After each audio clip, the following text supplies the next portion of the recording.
वर्ष होने वाले हैं बिहार में विधानसभा के चुनाव। वहीं चुनाव आयोग की बात करें तो चुनाव आयोग ने यह साफ किया है कि अगर स्थिति बिगड़ी तो 2 या 3 सीटों पर हो सकते हैं फैसले। वहीं मध्य प्रदेश में 26 सीटों पर होने वाले चुनाव की भी स्थिति लगभग साफ है। साथियों, सभी को नमस्कार, प्रणाम और क्रांतिकारी जोहार। साथियों, हमेशा की तरह हम सब लगातार आपसे चर्चाओं के माध्यम से जुड़ते रहे हैं और अपने वीडियो के माध्यम से आप लोगों तक जितनी भी जानकारियां हैं पहुंचाने का हम पूरा प्रयास हमेशा करते रहते हैं।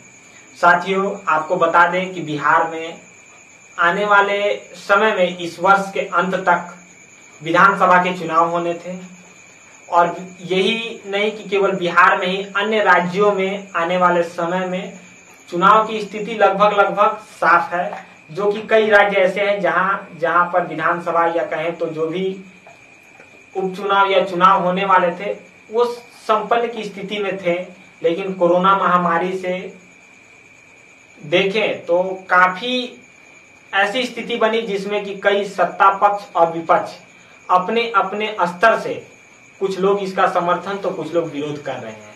लेकिन आपको बता दें कि कल जो कि हम देख सकते हैं कि अखबार के माध्यम से और एक निजी कार्यक्रम में आए चुनाव आयोग के जो प्रमुख थे उन्होंने क्या कहा, उनकी राय को जान लेते हैं। जो हमारे लोगों ने उनके द्वारा कही गई बातों को कलेक्ट किया है वो मैं आपको पढ़ के सुनाता हूं। मुख्य चुनाव आयुक्त ने कहा है कि मुख्य चुनाव आयुक्त सुनील अरोड़ा जो हैं उन्होंने कोरोना महामारी के चलते देश भर में विधानसभा चुनाव और उपचुनाव को टालने की आशंकाओं को सिरे से खारिज किया है।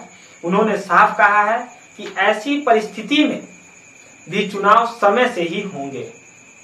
यदि कोरोना संक्रमण की स्थिति बिगड़ती है तो कुछ सीटों पर, कहें तो 1 या 2 सीटों पर या 1 या 2 सीटों को लेकर निर्णय लिया जा सकता है, पर चुनाव आगे नहीं बढ़ेंगे। मालूम हो कि बिहार समेत कई राज्यों में विधानसभा चुनाव होने वाले हैं, ये कहें तो उपचुनाव भी होने वाले हैं। सोमवार को एक निजी कार्यक्रम में आए थे अरोड़ा जी और उन्होंने इस कार्यक्रम में अपनी तमाम बातों को रखा। लेकिन इन सभी के बीच हम देखें तो इसमें पार्टी के क्या निर्णय हैं। अगर इस कोरोना महामारी के दौर में चुनाव होते हैं तो क्या होगा और चुनाव नहीं होते हैं तो क्या होगा। यदि चुनाव कराया जाता है तो हम देख सकते हैं कि बिहार एक पिछड़ा राज्य है और बिहार में अगर इस कोरोना महामारी के दौर में अगर हम सभी कहें तो मत देने जाते हैं या अगर कहें तो थोड़ी भी कोताही बरती जाती है इस चुनाव के दौरान, तो कहें तो संक्रमण जो है बड़ी मात्रा में फैलने का खतरा है। अगर चुनाव नहीं होते हैं तो देख सकते हैं कि चुनाव नहीं होंगे तो कुछ समय के लिए राष्ट्रपति शासन लगाया जा सकता है। लेकिन सत्ता के शीर्ष पर बैठे कुछ नेताओं को अब कुर्सी से इस प्रकार मोह जुड़ गया है कि वो अब उससे दूर नहीं हटना चाहते और बिहार में चाहते हैं कि फिर से सत्ता में आके काबिज हो जाए। इसको लेकर अन्य जब संगठनों से बात की गई, कई लोगों ने संगठनों से बात की तो उसमें तमाम संगठन के लोगों का क्या कहना है ये सब आप देख सकते हैं। और आपको मैंने बताया कि कई पार्टियों का क्या क्या कहना है। इसमें जेडीयू जो है, जेडीयू का जो नीतीश कुमार की पार्टी है उनका यही कहना है कि पार्टी विधानसभा चुनाव के लिए पूरी तरह से तैयार है। तो क्या अन्य संगठन तैयार नहीं, इस पर सवाल खड़ा हो सकता है कि क्या कारण है कि पार्टी तैयार है। हो सकता है आपकी स्थिति मजबूत हो और हम देख सकते हैं कि इससे पहले जो 2015 में चुनाव हुए थे उस वर्ष भी आप पूरी तरह से तैयार थे और किस प्रकार आपने पलटी मार के सत्ता, बिहार की सत्ता को और जनता के द्वारा दिए गए मैंडेट को आपने सिरे से नकार दिया, ये देखा जा सकता है। वहीं भाजपा का कहना है कि प्रदेश में चुनाव का फैसला जो चुनाव आयोग है उसके ऊपर छोड़ दिया है। तो हम कह सकते हैं कि जो बिहार की क्या कहें तो पूरे भारत में भारतीय जनता पार्टी क्यों बड़ी पार्टी है, ये इनके बयानों से आप देख सकते हैं कि इनका कहना है कि ये चुनाव आयोग के साथ जाएंगे। अगर चुनाव आयोग जो है फैसला चुनाव कराने के पक्ष में है तो ये पूरा जो इनके पक्ष जो पक्ष और विपक्ष में दो लोग बीच में पड़े हैं, उसमें ये जो भाजपा पार्टी है दोनों ओर का रास्ता अपने पास खुला रखी है। अगर चुनाव होते हैं तो ये उनके पक्ष में भी है, और चुनाव यदि नहीं होते तो वो उनके पक्ष में भी है। तो कह सकते हैं कि भारत में जो वर्तमान समय में सबसे बड़ी पार्टी भारतीय जनता पार्टी है, वो क्यों है? क्योंकि आप देख सकते हैं उनके बयान से ही ये साफ जाहिर है।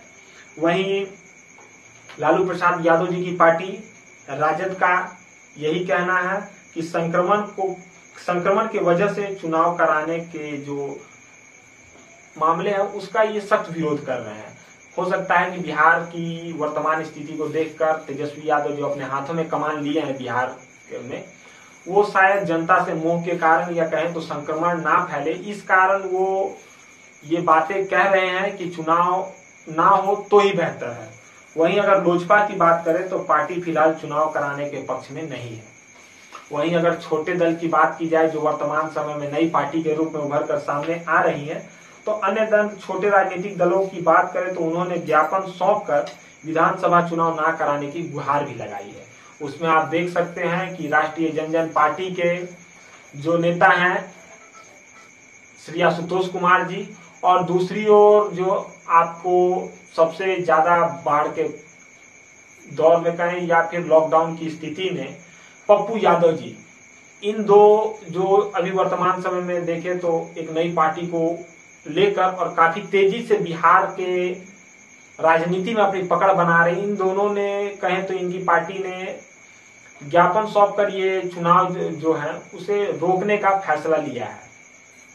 अब आगे क्या निर्णय इसका आता है ये आगे हम देखेंगे, लेकिन अगर वास्तव में बिहार की जनता सही से निष्कर्ष निकाले और देखे तो किस पक्ष में जाएगी, चुनाव कराना सही है या नहीं है, आप अपने कमेंट के माध्यम से हमें बताएं।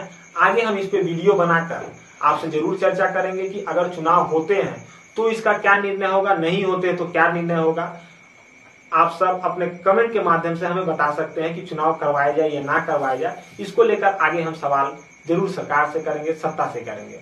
साथियों, फिलहाल के लिए धन्यवाद। आपको वीडियो कैसा लगा? हमारे वीडियो अगर अच्छा लगा तो लाइक करें, शेयर करें और सब्सक्राइब करें। फिलहाल के लिए आज्ञा दें। धन्यवाद।